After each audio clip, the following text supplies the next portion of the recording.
ஹே all, Procreate app use பண்ணி எப்படி simple flower draw பண்ணுறதுன்னு பார்க்கலாம். First of all click Procreate app icon. நமக்கு தேவையான ஸ்க்ரீன் சைஸ் சூஸ் பண்ணிவிட்டு சிம்பிள் ஃப்ளவரோட பாடி அவுட்லைன் ட்ரா பண்ணிடலாம். ட்ரா பண்ணதுக்கப்புறமா வயலட் கலரை இந்த மாதிரி ட்ராக் அண்ட் ட்ராப் பண்ணால் அந்த பாடி ஃபுல்லாக நமக்கு தேவையான கலர் ஃபில் ஆயிரும். Next light green colour choose பண்ணிவிட்டு பிரான்ச்சஸ் ட்ரா பண்ணிடலாம். ஒரு சின்ன கர்விங் லைன் ட்ரா பண்ணிட்டா ஃப்ளவரோட பிரான்ச் அழகாக வந்துடும். பிரான்ச்சஸ் முடிச்சதுக்கப்புறமா லீவ்ஸோட அவுட்லைன் ட்ரா பண்ணிடலாம். அவுட்லைன் இன்சைடில் கலர் சூஸ் பண்ணி ட்ராக் அண்ட் ட்ராப் பண்ணால் கலர் ஃபில் ஆகிரும். நெக்ஸ்ட் ஃப்ளவர்ஸோட petals dark violet colour choose பண்ணிவிட்டு ட்ரா பண்ணிகிட்ருக்கேன்.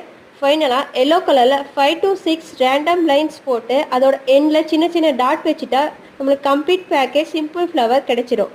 தேங்க்யூ.